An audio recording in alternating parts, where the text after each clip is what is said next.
All right. Welcome to Ant Live 18 at the Small Scale Life Podcast. I'm your host here, Tom from Small Scale Life, and to my side is Adam with Modern Frontier Farms. Absolutely. Well, it's good to see you, man. How you doing? I'm doing great. It's awesome weather today. Like we Oh had my, 50 some degrees at the end of February. Like I know. it's like a stick. You just can't beat it. It was great. I mean, going outside and doing my job, it was fabulous. Yes, some of the roads were really wet, and we had a lot of mud. You know, that top layer on those unpaved roads was really starting to heat up and really get muddy. So, thank goodness I didn't get stuck today. But it was gorgeous. It was gorgeous, and the birds were all out talking. The eagles were out. I don't know. It was like everybody was saying, yes, it's spring, and we're going to have a stretch of this, and then it's going to dive a little bit. So we'll see what happens with the weather, but I think we're going to be in the 40s for a little bit here. You know, it's a love-hate relationship with this time of year here for me, because we call this season mud season. Yeah, mud season. It snow's hard to work with. Mud's worse. It is. And you know, the animals have to eat. I have to go feed the animals, stepping through as the mud just keeps getting deeper and deeper and deeper. So we do have a couple strategies to keep the animals comfortable. Oh yeah, what's that? What do you have to do? Well, I will put out great big hay bales. Okay. Now, they're junky hay bales. They just a lot of it's what we call marsh hay. So I'll roll those out onto the land, and they lay down on top of that. That's where they sleep. They're very comfortable that way. And like my cows, I put one of those hay bales out, rolled it out, and I had it out there for this last really bad cold spell, right? And I also put nice bedding inside their little cow house. Their cow house is insulated and everything else. I don't know which one's dumb. It's either they're dumb or I'm dumb, but it was negative 18 degrees and they're laying outside. So they still haven't used the cow house. They're like, we like this. This is nice bedding out here. This is comfortable. So, yeah, I don't know. Well, it is. You told me those big cows are like a big boiler system, and it's 120, 130 degrees, right? So that cold stuff doesn't bother them, but they can have the option to get out of the wind. So in the cow house. So right. As long as they have food, it's almost impossible to freeze a cow. Because they have their big belly. So it's 115 to 120 degrees ish. And it's that big fermentation tank. A third of their bodies, their guts, right? Kind of reminds you of some of your friends, right? You know, all right, hey, watch it, young man. We're working on that. I'm watching you. I'm proud of you for that too. You called yourself out. Nah, I didn't. But you know, so they have this big fermentation tank, and as that, all those enzymes and everything is fermenting that grass in their guts, and they regurgitate and chew it back down. But that's what they're doing. That's what they're living off of, is those enzymes and the bacteria that they're growing in their gut. That's really what a cow is eating. Right. Is they take the grass and then they ferment it in their stomach. So that stays warm and keeps them warm. And so it's a pretty remarkable system that they have going on there. It's amazing, isn't it? It's developed and probably evolved over time. Amazing. Well, that's great, dude. In this warm weather, for me personally, I'm getting excited because it's almost like, yes, garden season is coming. So I need to get some things done. I've got to change the garden a little bit. And Jules and I were just talking about that as we were cleaning up our garage this weekend and kind of ticking off the things that we need to do before garden season gets into full swing. So I'll be building some more barrel gardens. I've got 2 3-barrel gardens, so 9 feet long, 2 feet wide, probably about 2 feet tall, and that's where all my tomatoes will go. And then I'm going to repurpose the wicking beds or the hybrid rain gutter grow systems that I built last year. I'm going to repurpose those. So it's going to be a fun year. I'm really excited for it. I've got some ginger going right behind me. So that process has started because ginger is slow and takes forever to grow up here in the cold season. So I soaked those for a couple days, got them in some soil, and we're just going to keep them nice and warm and with a little bit of moisture, and they will grow. So I'm pretty excited about that. I did get ginger last year. I don't know. Have you ever grown it before, Adam? I've never grown ginger before. Yeah, it was little baby ginger, but that's what you get up here, and it did really well it grows well in the shade. But the issue is, you got to get it going now because it's just gonna take a long time to grow. So, and then the other pro tip I would leave everyone is, don't leave it outside when it freezes. It's not a good idea. So, I would not have guessed that. A tropical plant in a freezing condition, not going to go well, brother. Oh, well, now I know. I wish you would have told me that before. No wonder I haven't grown ginger. So yeah, this is an interesting time of the year because we're going to be bouncing all around, and it's like you want to get going outside, but it's going to be muddy and wet, and we're still up for some snow. Farmers markets for you have not really started. I mean, maybe a little bit. You're in some stores. For me, I'm in the wind up phase. I know we've been talking about that for a couple of weeks, but truly, I decided after a lot of contemplation that Etsy is my vehicle. So I'm just waiting for them to connect to my bank, and then we can go. And I'm like, let's go. So we're in this weird phase, the slow phase, for you, waiting for the farmers markets to open, working on supply, working on getting in more places. I mean, it's kind of I always called this period the long March, and we're almost in March, so it totally makes sense. But we're kind of in this, there's no days off. We're just marching along. Spring break will be coming eventually, but not right now. So we have it for our personal lives. We go through these slow periods. Slow cycles. We have it for business as well. So let's talk a little bit about both today, and I think that'll be interesting. What do you think? Absolutely. No, it's that time of year that you just have to march through it, right? Mm-hmm. Try to keep going. Soon we're going to be in a warmer weather. It's always late February. It's early March. It's always like I'm sick and tired of the cold. Yeah.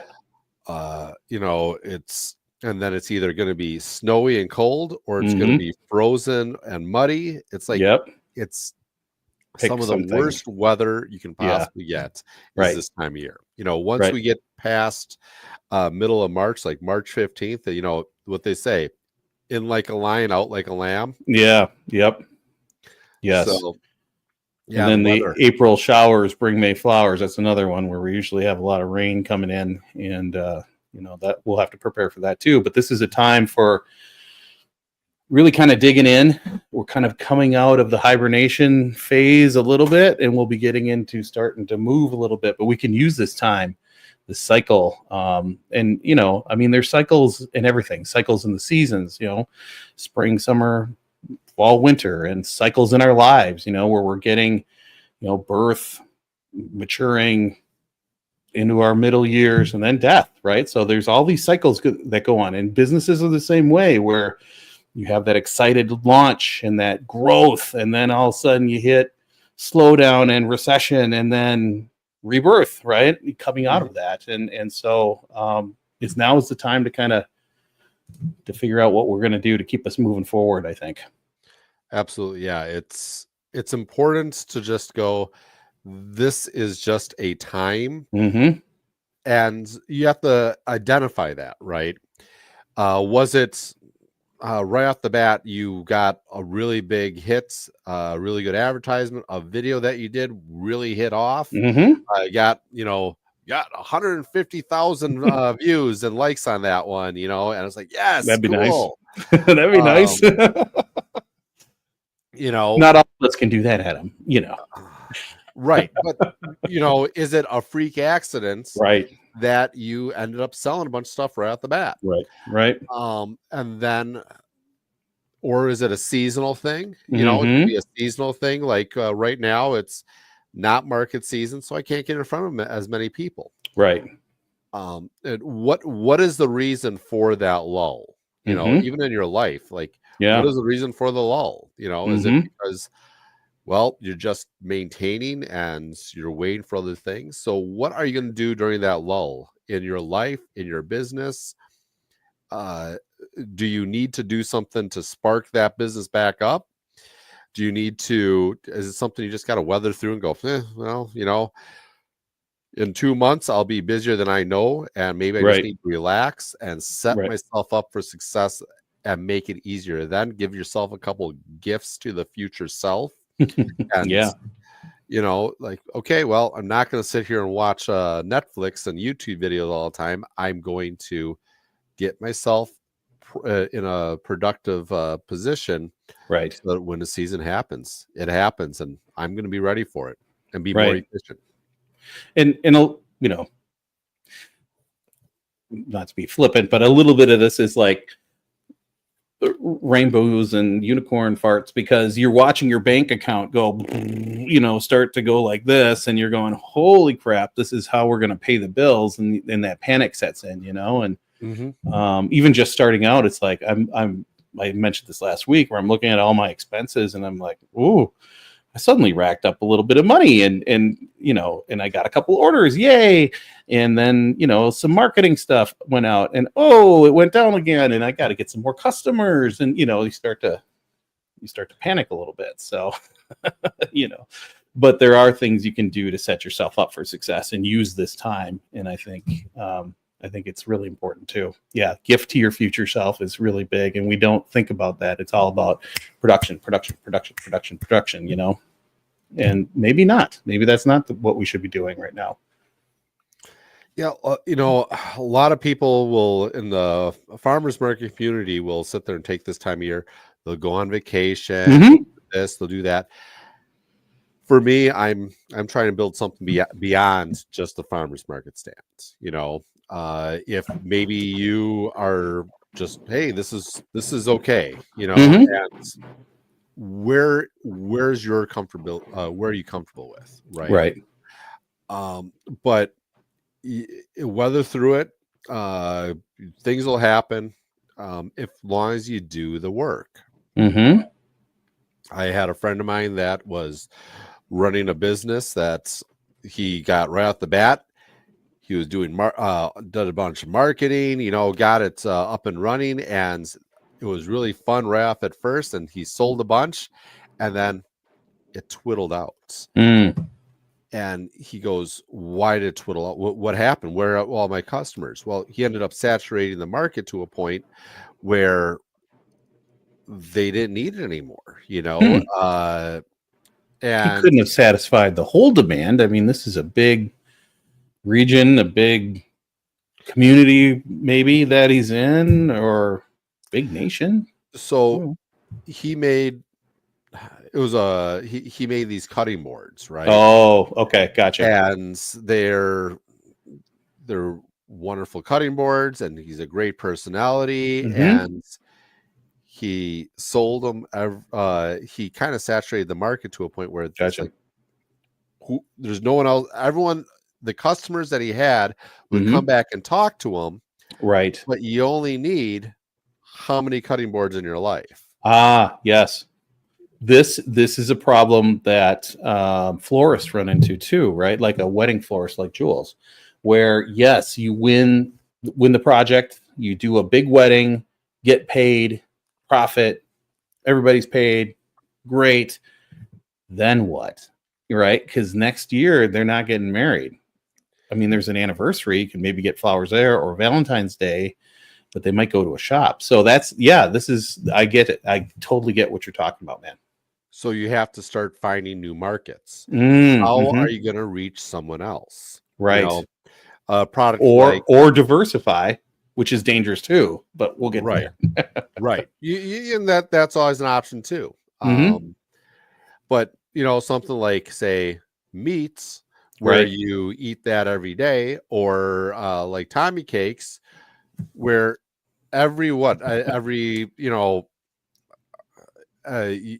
go through one of those probably about once a week, Depends when the flock of starlings hit, because that stuff will be gone in hours, just like that. I'm serious, but yeah, but yeah, theoretically once a week or every 4 days maybe. So So it's a consumable product. Now, yeah, if you have something like a cutting board, hmm that's not a consumable product. And, right, you know, unless you break it or drop it, well, if you break it by dropping it, maybe it wasn't the quality that you wanted to begin with. right, But right. yeah, it's difficult when hmm you're in that situation. So it's like, okay, is this a product that needs to continue on? Like, how do you do a consumable product, or what can you do add on to that once you got the first product there, add on to keep those customers coming back? Hmm. Or do you go to and just say, forget it, we're going to go to another market Yeah. and saturate that market, and maybe we'll come revisit the markets I've already hmm been at, hmm but let's saturate a new market. Yeah. So many different ways to do it, so many different ideas to do it, to make hmm things happen. The guy works really, really hard at it, but Yeah. it's like, Imagine for a minute that you take a person like you with your meat, and then the cheese people that you have in your wonderful gift boxes, and then your rushing waters and the crackers, and maybe some of those people at the elite famers market, and you build a box with your cutting board in there. Maybe that's something, where you can get a collective or a partnership going, right? There's other things you can do. yeah, I mean, you can collaborate. That's always Collaborate. a Yeah. great way to do things. If hmm you can add, and that's one of the things with my gift boxes. When I do a gift box, I collaborate with a bunch of other Yeah. people. And what you're looking for is an excuse to talk to your customers. What hmm is your excuse? Give them an excuse to talk to you. Right. Be informative, have your understanding. Right. And this slow period is a great time of year to, maybe educate yourself a little bit better. Right. Yeah. So get yourself ready and go, all right, do I need to know more about birdseed? Do I Yeah. need to know more about what is the migration patterns of the Yes. yellow belly sapsucker that I have hanging around, Yeah. um, No, put it in real world perspective. So I sent some stuff down to Atlanta, Georgia, and they're warm down there. So you put peanut butter, lard, and the birdseed together, and mix it all into yummy goodness. But you're sending it down to warm temperatures. That's going to start to melt. So there's got to be no melt birdseed concoctions that you can make. That's not going to turn into a gooey mess down there, and it'll ship nice and stay in shape. I mean, if you think about it, if you go to like your big box store, your Ace Hardware, or whatever you're going to go to, Lowe's or whatever, Walmart, you see they've got these prepackaged deals. They're not turning into a gooey mess. So they've figured it out how to sit there for a long time in the shelf. Now, I'm not going to have my stuff sit there for a long time in the shelf, but I'm going to figure out a way where it's not going to turn into a gooey mess, and the birdies are going to be happy, and you're going to just love the hell out of it watching them eat. And come in and eat. So it was super cool to send that stuff and see different birds coming in, like a brown thrasher. I don't know what that is, but it's a state bird down there. And they're like, oh, yeah, look at this. And I was like, whoa, that's really cool. But yeah, same thing. We're learning new stuff. Like maybe you're coming up with a new recipe for your meats, right? Or your sausage, Yep. or your sausage sticks. And, getting new suppliers lined up, getting into the supermarket some more. I mean, getting into a new farmer's market. I mean, these are all good things, right? This is the time where we can rest, but we're also putting in some work too. Right. When it's go time for me, I don't have time to be sitting there Yeah. and babysitting somebody, or going trying to make a schedule to one of these grocery stores and say, hey, can you carry some of my product? Yeah. I don't have as much time to develop those relationships. Do those Right. relationships happen. And do I create more relationships? Absolutely. But it does not seem to just like happen right off the bat, Right. where I can focus a little bit more on that to set myself up, because I know that next year I'm going to be a little less bored and have a little bit more done. Now, doing projects around here, I'm in front of my freezer. I have a great bit. I'm Hmm. building a deck. This Oh, nice. right. Oh, it mud season, right? Hmm. And I talked to the wife this morning, just like, you know what, at 5:30 in the morning, because this is what Adam does. She, poor Lisa, she just woke up. I go, I got this great idea. How about we build a deck in front of the freezer so we're not stepping in mud? Oh man. And she goes, how much is that going to cost? And like, oh, it's going to be about $200. Shouldn't be too bad. I got some of the material already, and just have to go pick some more up. And poor Lisa, I tell you, I feel bad for her. Like she gets just jumped on right as she wakes Mhm. up. Like, I got this great idea. This is the story of our life too, because I'm not a morning guy. I will tell you, I can stay up till 3 a.m. doing stuff, but I used to anyway. But I am not a morning guy. And Jules, she's up at 5:30, and her brain's like, ding, ding, ding, ding, ding, ding. So I woke up this morning and I got like 5 texts of things I need to do this week, and and I've had that experience where she's like, okay, I know you're just waking up, but I have this idea. And but this is how Driftless Oaks happened, right? I got this idea. It's 4:30 in the morning. I'm like, oh, this isn't going to work. We're not going to be able to build at our place. What are we going to do? And she's like, I got this idea. We're going to we're going to buy a farm. And I was like, oh my God. So yeah, this is how things happen at our house too. Yep. Yeah. And sometimes some good ideas come out of that too. That's why Jules and I Sometimes. get along so well. She's awesome. Yeah. Well, there we go. So yeah, I mean, I was there at your freezer, and it was summer, and it was real nice and easy. But I can totally get that where you're moving product around, you don't want to be standing in an inch of mud. I mean, that's just not very. That's not very good, and it's not good for the product to put it on an inch of mud and all that either. So you need to have the right step into it. So concrete would be wonderful, but that's more expensive yet. So Right. So yeah, I'm in the middle of building this cool, wonderful deck. nice. Get that all set up, and we'll Mm-hmm. be able to have a nice platform to walk in, Yep. have a rug so that we can wipe our feet on it, Right. not track mud into the freezer. It wasn't so bad when you're tracking just a little bit of snow, but then now that mud season's here, all of a sudden, Yeah. it's time to make some progress. Right. And I know, Jules is gearing up for wedding season, so she's getting vases, she's getting materials. I mean, she's getting her website built, and there's a lot of stuff in this ramp up, this long march where she is going to be. Here we go. I'll show this comment in a minute, but she's doing all the things too to ramp up and suddenly get her name out there and stuff. So it's a whole process, and this is the time where you can do that. So here's a good solution for you, brother. I like this. This is a new person. Haven't seen this person come in before, but thank you for your comment. How about a wood pallet in front of your freezer? They're free, and you can replace the decking with something stronger. And Lisa might be happy with a lower cost solution, right?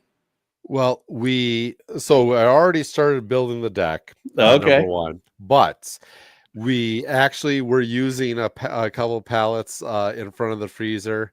And when you're a big burly guy like myself and carrying a 60-pound box of meats, Yeah. all of a sudden the pallets started breaking apart real easy. So I was busting through the pallet, and although the pallet worked temporarily, originally the original idea was we're going to put 2 pallets in front, put a piece of plywood on top of that, and I just decided to do something a little bit prettier and a little bit Nice. more long term. Long term. Yeah. No, it's a good suggestion for sure. And I'm using pallets here. I have plans for the pallet compost solution, right, for my compost pile.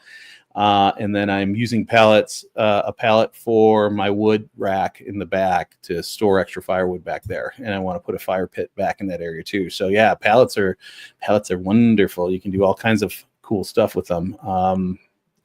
And it's Mark, by the way. Hello, Mark. Welcome to the show. So yeah, good suggestion. Love it. This is the kind of good creative thinking that we like. So awesome. Wait a minute. Is that Mark Rothbone? Is he from Australia? Not sure. It doesn't. It says his handle is how do we restart the food system? So well, if it's the Mark that I'm thinking of, he's good guy. Like this guy is one of the smartest guys when it comes to how to grow really good vegetables. So nice. Well, we'll have to have him on the show. Absolutely. So that would be really cool. Is he got the Australian sassiness? That's a question for you, Mark. So are you sassy? Well, you can't trust what that man says. Awesome. I love it. So thanks for commenting. I love it. So I have a few Aussie friends and they are very sassy and it's really cool. So it's always good to get the band. Oh no, there we go. Perfectly said. Right. Totally awesome. No. Totally awesome. No way. So cool. Yes, a pallet would work in some cases, but not all. So yeah, totally cool.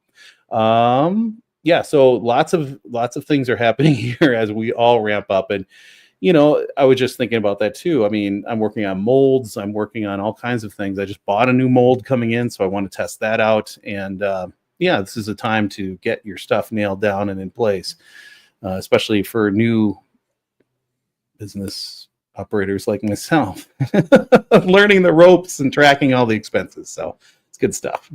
So where else are we going, brother? One of the things that we can kind of correlate a newer business and that off season of a business, they're both going to be slower off the bat. Yeah. And this is the time that you take to focus on the business, get yourself ready for when it does start and get going. Yes. So figuring out your packaging, figuring out how can you move forward with a couple of things. Obviously, you don't really have the capital to invest a lot because it's a newer business. Right. But it's very similar between the slow season and just starting out. It's a lot of it's going to be purely getting educated, right. until you don't have time to sit there and talk to people or educate yourself as much. Get as much education as you possibly can. Right. And I think that was so important for me and our niece who's starting something down in Atlanta area to send that first box, right? Send that first package. I mean, you're an old hand at it. You've got experience, a couple of years experience now, but for me, I've never, perishable thing through the USPS. I mean, United States Postal Service. I mean, it's going to make it. Is it what size box do I need? How much is this going to cost me? All those things. And then you start looking at boxes and like, I can get some cool boxes and insulation and all these things. And I can talk to Adam and he can give me ideas. So yeah, there's a lot to learn just doing some test runs and figuring stuff out. Absolutely. That's good. Yeah, slowly but surely you'll make those contacts and figure out how to do it. So how did it make it down to Florida? To Atlanta? Box number one that went to Atlanta got no complaints. They said that because it's the peanut butter lard, cake, it did get a little soft, but I knew that going in. I knew that it was going to be a little soft. So then I might have to add some cold packs or, package it a little differently. The stuff I sent to Minnesota, central Minnesota, got there in like unbelievably fast. Like a day it was there and it was perfect. And she put it out there. She had birds on it in literally seconds. So that was really cool to see. That was a really good testimonial. So yeah, I mean, it just depends where it's going and how cold it is, how long it takes to get there. The other thing about Atlanta, it got stuck in this little post office and it seemed to do a couple OODA loops. It went around and around for like 3 days. It was crazy how long it got stuck down there in their system. And there's nothing I can do about that, Right. Well, it's things that you learn about, but I'm glad that it made it down there, and it was still a usable product, and find ways to, maybe preach about, turn those troubles like, hey, this is a perishable product. Birds are going to enjoy it more because of the way it is. Yeah. And or it's a natural product. We gotta make sure you maybe chill it before you put it out for the birds, for your bird friends, whatever. Your avian friends. Right. So for like selling vegetables, like maybe Mark does, I don't know, but you can have a farm stand at the end of your street, but then or at the end of your driveway, you're going to stand there with a cash box, secure your cash box. What's the pricing? There's a whole bunch of things that you can need to figure out and do before you actually start selling. So. Right. Yeah. So let's see. What is the next? Invest in marketing and branding. So, investing in time. You may not have the money. Invest in it. So picking apart your website, picking apart how you word things, have friends and family. Now, be careful with this. Yeah. Friends and family look at it and go, okay, what do you see? And take their opinion. Hopefully they don't not offended by it. Take their opinion as a grain of salt, because I'll listen to them, but take it as a grain of salt, because you ask 10 people, you're going to get 10 different opinions. Yes. But it's still important to ask people what they think, what they see, what could be better, what could be worse, and keep moving forward with just sharpening up your website. That's a low cost, right? Yeah. That's just your time. Making new social media. Social media is great, right? If you were able to invest in your time in the social media and start getting, putting up some memes, putting up a couple of videos. Hey, look at my birds, look at they're flying around. Right. I think you were posting some memes this week about meat and all that stuff, or this weekend, I think you were. So trying to get a little bit more more out there and keep people engaged, people interested. But go ahead. I was going to say, I think the humor quotient is good. I mean, tasteful humor, right? And not going to get you in trouble humor, but just we take ourselves too seriously sometimes, I think. You know what I mean? So, and not you and me. Well, maybe not me, but you. I'm just kidding. Totally kidding, man. Pulling your leg. So, this is a great time to invest in that. Now, do you have a marketing budget? Like, okay, I'm going to do a spend of $100 per month or something like that, or is that just not? We really don't have much of a marketing budget right now. Our biggest problem is not having enough product to continue on with some of the things that we're doing. So my focus right now, and you're going to go into ebb and flow. We're going to have too much products, not enough product, or too many customers, and both. Everything has its advantages and disadvantages, but right now it's not really too many customers, but I'm trying to grow. And you can only grow the beef, especially the way we're doing it, so fast. It takes us, 2.5 years to go from little baby calf to beautiful steak on your grill. Wow. So it's not something that just happens overnight. So how do you scale? And so there's ways to do that. Our pork, that's usually 8 months from farrow. So it takes, in 8 months, I'll have another pig, but it takes Right. more months. Right. That's not even then even including gestation, Mm, right? So how do you expand? How do you keep expanding right. and build from there? For Mm-hmm. me, that's one of my problems. So I was very serious on doing some social media marketing, and it's just, well, I don't have it's throwing a couple $100 at it, see if that works. It doesn't really make sense if I can't fulfill the order. Right. That's probably one of the worst things is, yes, take my money. Oh, yeah, I can't really fill that order right now. Please hold, and just wait. And then the money goes somewhere else. Right. So, Right. yeah, that's tough.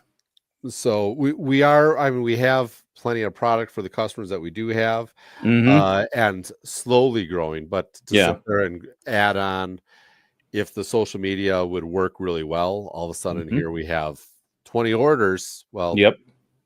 okay, now we don't have to take care of what we need to take care of in the Right. future here, until we fix that problem, which we are working on right now. Mm-hmm. And so we're expanding on our skill sets. We're Yep. also expanding on what we can throw into that, Mm-hmm. optimizing our operation so Right. that we can do more volume, and Right. it's not gonna make us hurt, and it's not gonna hurt our customers. Right. Yep. Absolutely. And like for what I'm yeah, this is a good comment here. When you've got a good product, you need less marketing. Marketing Absolutely. speaks for itself. Yeah. So this man here does biodynamic gardening, Ooh. vegetables, Whoa. and That's a lot he of big fancy words. yes, big fancy words for just Mm. better tasting vegetables. If there Yeah. was such a thing, that's, it probably takes a little bit longer, Yeah. but it's about taking care of that soil. Just go be a soil dork for a second here, Yep. because Mark's a fellow soil dork. Mark's taught Hmm. me a lot about how to treat the soil and how to get those enzymes and Hmm. bacteria, microbes in the soil Yes. working properly. Hmm. And when you do that, uh, it makes get those nutrients into the vegetables. They taste better. Guess what? Right. Same thing happens with grasses. Yep. You get the nutrients into the grasses, it tastes better. The cows eat more, Hmm. and guess what? Cows taste better. So Yes. Absolutely. Yeah. it's a And win system. I totally agree with that. I mean, have you ever bought a tomato from the store and you get a slice of it or something, and it just is like there's no taste to this damn thing, and it's probably high. I mean, not cutting on my brother Drew Demler down in Dallas, but sometimes you're just not getting the nutrients in there. It's just different, There's a different taste to some of that stuff, and getting the soil right is makes all the difference. And as a gardener who has had a new garden and things were out of balance last year, things weren't growing right, and it's really important to get the soil right. Get the soil right, everything else grows, right? Good Mhm. seed, sun, water, nutrients, air, you're gone, and it's growing. So, yeah, that's good stuff. Real good stuff. Gardening is so fun. Love Yes. it.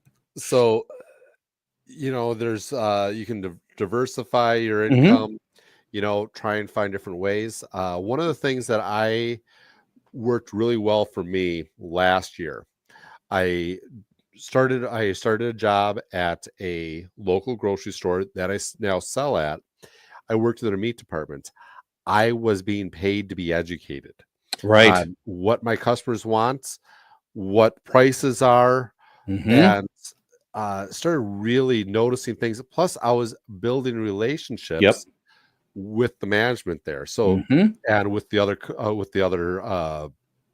my coworkers there. Hmm. Now I go in there. They're like, Adam, how's it going? They're giving me hugs. Yeah. They're stopping what they're doing. They're coming over to say hi. Nice. And what's cool about that is those people, are going to be my best salesmen. Yes, right? totally. Because they believe in my products. Mm-hmm. They believe in what I'm doing. They know me personally. Yep. And they can sit there and say, oh, this guy's a great guy. It's okay for them to lie, right? They go, this guy's a great Yeah. guy. He has an amazing product. I really enjoy it. And that's awesome, right? I got little salesmen running all around talking about what I'm doing. Yes. And it makes them feel good too, because Mhm. they're not only they're helping out someone that they Right. really like. Right. Well, they get to work with you right there, and you know that you got competence and skill and your charming personality, MFer. Pinkies up and MFer hat. Yes. Yes. Mm. So I think that's great. Yeah, totally, man. but Yep. yeah, I mean, focusing on those networking and partnerships, that education, they can all play along with each other. And you know, this is the time of year I go to conferences. Mm-hmm. Yes. Get my education. Right. Networking is a huge Right. thing there. You know, and fortunately, I'm going to be able to partner up with a few of the people also and go, hey, very cool. What can we do? You know, right. To grow this. Right. And we had Greg Burns on, I think, last week, but he's been popping to different conferences across the Midwest, across the country. When he first started out, he did what you did. He went and worked with some of the best beekeepers in the country, like the Joel Saltons of beekeeping guys, Bob Binney, right? These people that are fantastic and know the craft. And he was learning about the craft and how they set up and how they had set up their honey house and produced everything and did everything. And he learned so much. And it was an investment. I mean, he was shadowing them and going to their places and stuff. But he built those relationships. They come on his live stream. People, now they see the leader of the industry is with this guy, so he knows his stuff. Let's buy from this guy, and it just works, right? It just is really good marketing. So it's, if you can do it, get a mentor, learn, put in the investment, and then. Now, I'm not going to go work at Birds Unlimited. It'd be very cool, but you know, I got a gig right now that keeps me very busy. So. Well, you know, but you can join a bird watchers group or something along those lines. Make your hobbies part of your business. Yeah. Yeah. You know, I mean, that's how I started. It was a hobby of mine to help the neighbor grow good quality beef and good quality grass and do work with him. And I loved every minute of that. Right. And while I was working, while I was helping out, while I was having my hobby, I learned so much about it and was able to go, okay, now we can grow. Now we can do some cool stuff. Right. Yeah. Perfect. Love it. So it's really good. It's important you know, I guess, you know, keep yourself visible and engaged on social media. Right. Just because it's the lull season, and I'm horrible with this, you know, tell people your story, you know, and build that story up and learn how to properly tell people what you're doing and work on that. Constantly work on how you're telling your story. You know, how, like, why should I have some soup, have Tommy Cakes, bird cakes right there on my bird feeder? Tell me, Tommy, why? Well, we're using all natural products, and when you compare the store-bought to what we're doing and what we're producing, you can see the quality, right? You can see the National Audubon Society bird seed that we're using, which is high quality, cherry and nut and sunflowers and all those good things, and the rolled oats and the extra peanuts I put in and the raisins and the craisins. This stuff goes so fast. The birds love it. They'll be right on it. And it's amazing. You'll see all these birds coming in. I got birds that wait for me. I come outside, it's like, oh, there's the big fat man with the Tommy cakes. Hey, I'm coming in because that stuff is the best, and I don't want those bloody starlings to eat it. So they wait. I mean, I've got pictures where I put the stuff in the log, and I take 3 steps this way, and here comes the chickadees. It's amazing, and it's so fun. I'm going to have them eating out of my hand soon because they love me. So your birds are going to love you. Yeah, there you go. And it's so good that you're using a lot of, not all entirely ingredients that people can eat necessarily, but well, the National Audubon Society discourages you from eating their birdseed, but it is good enough to eat. I have had a taste. And how to taste? Really good, actually. If it was chocolate and not sunflower seeds, it'd be a really good bar.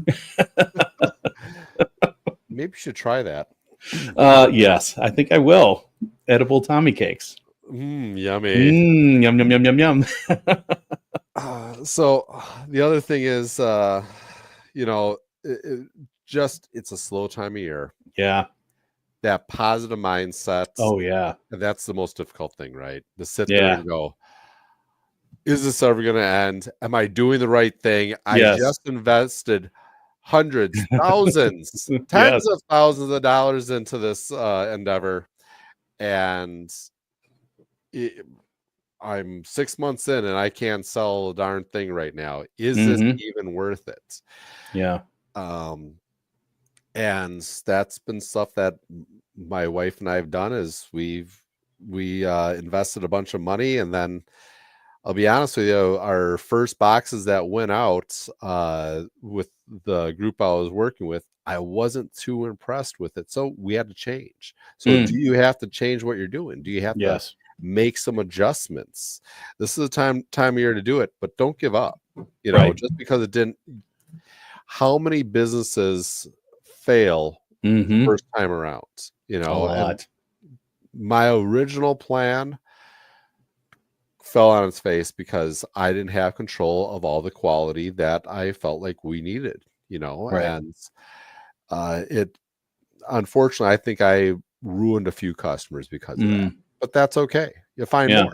It's a learning experience. And I think you can spiral real quick, and you can get real discouraged. And I think you really need to stay connected to that why are you doing this? Right. And, here you go. Move to Australia. Oh yes. No snow. Yeah, I bet. Except everything wants to kill you in Australia. You got crocodiles, you got dingoes and spiders that want to eat roos you. And the spiders and the crocs. They all want to take you down, mate. And you're gonna eat you for dinner. You sound just like Mark. Man of 1,000 voices, my friend. So yeah, I mean, keeping that positive mindset and the why, right? Why are you doing this? And what are you doing? And what are your core principles, right, my friend? Yeah, exactly. You got to stay in front of people. Yep. That's probably the hardest thing to do is you're like, well, what do I do now? I go find more customers, get in front of people, go to a show, then start talking to people. Maybe, do a podcast, listen to, talk about birds, talk about meat, talk about building a small business and trying to be successful. It's you just have to find something to do and just keep practicing, because even though that might fall flat on its face, that failure is going to teach you something. Right. Failure, or at least it should. That failure should always teach you something. Yeah, and I think surrounding yourself with positive people. I mean, there's a lot of negative people out in the world. A lot of Eeyores, right? Oh man, this is happening to me. Oh, this is terrible. Oh, do you see the country? Do you see what's happening in Washington D.C.? And they're just drag you down all the time. Staying with positive people, not only going to blow smoke up your backside, but people that are positive and supportive and can give you some constructive feedback, and maybe, hey, they'll buy some of your stuff and start to give you little wins. I think getting some wins, getting that support network behind you, the community, it might be a little slow patch, but it's going to start coming back up. It's going to, have that kind of a mindset instead of, oh God, I'm out thousands of dollars. You know what I mean? Oh, absolutely. When it comes down to it, it's like business, being in business, whether it's a side business, full-time gig or whatever, it is, especially at the start, it's like a marathon. It's like an extreme marathon. It's like an ultra marathon where you don't even know when to stop, when it's going to stop. Yeah. It just keep going, keep moving, and all of a sudden, hey, there's more people there, Yeah. and you start gaining that recognition. It doesn't Yes. happen right off the bat. Mm-hmm. It takes a lot of time. So you have to enjoy what you're doing. Right. I mean, I love what I do. I Mm-hmm. enjoy talking to people, teaching people, communicating with people. It's part of what I do. It's part of Right. who I am now, right? Right. It's become my hobby. Yep. Building a business has become my hobby. It's like, Mm-hmm. I really don't feel like going fishing because I kind of really rather be building my business. Don't get me wrong. I'll go fishing, but I'll probably still be talking about the business. How can I Right. build the business? How can I do something more? Right. Instead of distracting myself Mm-hmm. from my 9 to 5, my 9 to Mm-hmm. 5 has become my life. Hmm. And it's a little bit more than 9 to 5 these days. It's that 4:30 in the morning all the way till, well, we'll be doing this till about 9:30 at night. So that's the after hours that y'all don't see, but maybe we should record sometime and put it out there because it's always interesting. Yes, totally. That's totally true. Yeah. And ultra marathoning, and marathons, we do know something about those. I mean, Jules ran one. I have not run one and will never run one, but Danny was a marathoner and an ultra marathoner. So you talk about somebody who made that his life. It was his life. I mean, you've never seen somebody run 100 miles in a blizzard or 50 miles in a blizzard with 70-mile-an-hour winds. He did. And he had a big smile on his face while he was doing it because that's who he was. And it takes that constant preparation, planning, working, focus, and then it's all fun, right? I mean, I don't know how that was fun, but it was fun for him, and it's a certain level of, I'm taking it to the next level, and he was something. He was a great runner. So I understand that. Absolutely. I absolutely understand that. Not 5 to 9, not 9 to 5. And that's probably 5 a.m. to 9 p.m. and beyond sometimes, for sure. Especially when the cows get out, right, Adam? Oh, that never happens. Liar, pants on fire. Yeah, and I think, maybe one other thing is staying inspired, to help that mindset, stay inspired. Maybe there's a podcast like this one, or maybe there's a podcast out there for your thing, people that are successful or working through it or having the same issues. Maybe you can find one of those and listen to those stories, and maybe that'll spark an idea, right? There's a whole sea of them out here, and we're just the top third in the world. Just kidding. But something that will inspire you and maybe give you some ideas and a different approach. That's always a good way too. But inspire yourself. Listen to some good music, uplifting music or something. Do something. Get by a stream and just listen to the water flow. It's amazing what that does for your brain. So yeah, there's so many things there's so much information out there. Educate yourself, find different ways to educate yourself, talk to people. I know I said that about a dozen times today. Yeah. Is talk to people, have a communication. If you're afraid to talk to people, get over it. Yeah. So there's so much just so much information out there, and Mm-hmm. by asking questions, ask the questions to people. Oh, do you like looking at birds? Do you like do, do you like meat? What kind of meat do you buy? Yeah. And asking people about, and that's one of the things I constantly am doing, is going, okay, what do you like in your sausage? What do Mm. you like about this steak? What are you looking for? One of my favorite questions to ask people is, what was the best steak that you've ever had? And just asking a question, or like, what is, in your case, what is the coolest bird that you've ever seen at your bird feeder? Hmm. So asking people those kind of questions, and maybe they won't know, but they'll start Right. thinking about it. And maybe Mhm. they go, "Oh, maybe I haven't really seen any cool birds. Would a Tommy cake do something? I don't know. Have I ever had a memorable steak? Well, Hmm. maybe Adam's steak is going to be memorable. Right. What was the best melon that you've ever had? Well, maybe Mark's. Maybe I should try Mark's melons. Hmm. The So blind melon. maybe. Uh, Yes, totally. Yeah. No, so that's a good way to frame it, because when you ask me that question about birds, I'm like, yeah, I've got two pileated woodpeckers that come almost every morning, and they're looking for suet. And then I had a northern flicker come in, and that was a super cool bird that I've never seen before, and that came in this winter. And then the other cool thing, which is not something you really want, but a Cooper's hawk came in and was just hanging out for a few days and hunting for the birds and my bird feeders. But yeah. What does he got here? Birds on the beach are cool. The ones with arms. oh, Look at that yeah. bird over there. Yay, Shayla.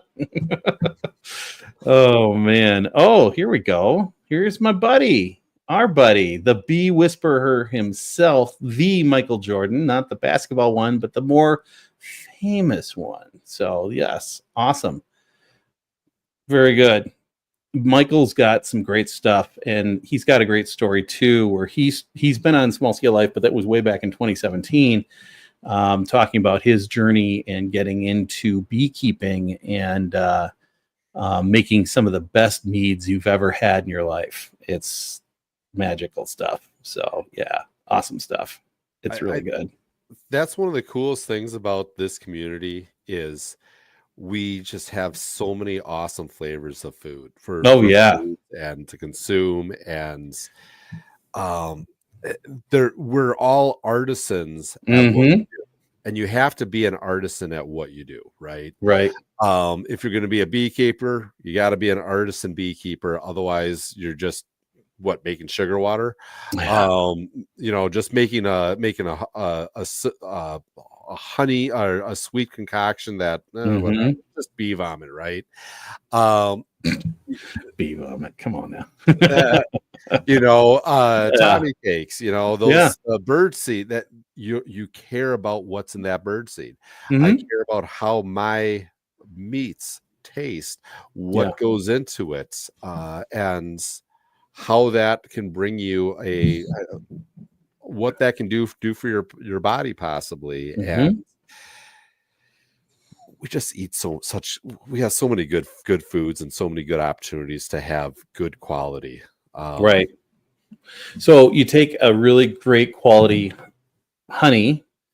Mhm. What could you do with that with some of your meat products? I mean, could you make a really good glaze is what I'm thinking, or something of that nature? Oh, Yoga Oh, Kitty. absolutely. Well, especially if you do hot, you make some hot honey, Oh. add some cayenne peppers or something to it, and you put that on some like a pork loin, Mm, smoked pork loin, or some chicken, yes. glaze a chicken breast, or Mm, just dip the chicken breast in as you're going. There's so many cool things that you could do. You could take like really good tomatoes, make yourself a barbecue sauce ooh. with adding some honey to that. Hmm. Ah, yeah. If Michael Jordan and I lived closer together, we'd probably be fat and happy. Same. There's nothing like hanging out with Michael Jordan until like 4 a.m. and talking deep thoughts and about all kinds of things. It was really pretty cool. So he's a good guy, really good guy, and he's got his underground meadery and his bar restaurant in Cheyenne, Wyoming. So check that out if you're out that way. I forget the name of it right offhand. Put the name in the notes there, Michael, if you're still there. It's a lamplighter or something like that. I can't remember, but let us know what that is. So I mean, what's cool is as we go along here, we're going to develop a nice little network of people that are doing some really cool stuff. And I've got ideas. So, or I'm getting ideas. And I think, we need to showcase those people and bring them on and have some conversations with them. I think that'd be a lot of fun. Mm-hmm. Absolutely. Mm-hmm. See people grow as a community, help each other out, collaborate. This is the cool stuff that we end up doing. Right. All right. So looking ahead at this week coming up, what you got on your plate? Anything to keep you moving forward and thriving in the lull? Well, deck building. I just need to finish up the deck. That should only take another hour and a half, 2 hours maybe.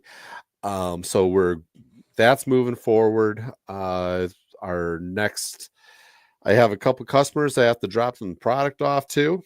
So that's cool. Have a couple of tough conversations with some people to go, hey, this is how are we going to move forward if we don't have these things absolutely 100% right. And other than that, I think we're just going to kind of enjoy the weather. My spur of the moment ADHD is going to be like, hey, let's do this. Let's do that. I do have a big delivery of a bunch of worm castings to a grocery store. Wow. To a grocery store? Yes. Huh. Yep. So good harvest. Or what? They got an outdoor like a hoop house that they're going to be selling stuff. Yeah, it's it's gardening season. Yes, and people start their seeds, and they need a high quality worm casting to help make their soil alive. So, can confirm. Yes, I used coconut core and worm castings last year. Your worm castings seedlings did really well. So I will be going back to that for very shortly, actually. So that's the plan. Well, it's seedling season. Yeah, absolutely. It's definitely gardening season coming up here. So we'll have to have some of the gardening experts that we know on and be able to kind of communicate and talk about their business and how we can make our soils better. Right. Absolutely. As far as I'm going, I got to set up. I was just talking to Jules about it. Going to be setting up a checking account for the seed and supply, and then we'll be. I've got to make making molds. So we're talking about the lull and getting everything set. So I just want to have all of my silicone molds that are all FDA approved for food. All lined up. So if I get an order in, it just bang, bang, bang, bang, and out the door they go. So the cakes will be made and away they go. So that's what I'm doing. Got to figure out what's going on with Etsy and getting that all connected to in live, so yeah, it's good stuff. So that's kind of the game plan. Very cool. Surfing and navigating with things happening at work. So yes, it's always fun. Oh, as long as you stay busy. Well, it's big and beautiful, and we got to make sure he's doing the right things and, all that good stuff. Yep. Sounds about right. So. Sounds about right. So, yes. Well, I hope all of you learned something today. We'll be back next week with a great topic, I am sure. There's some couple that we were writing down last week and some ideas that I think will come out of this one. If you have a topic, please email me at realsmallscalelife@gmail.com. That's realsmallscalelife@gmail.com, or put it in the comments here of this podcast. We'll or live stream, we'll get all that information. So remember to we'll be back next week, 7:30 p.m. here on the Small Scale Life YouTube channel, unless Adam wants to roll on his.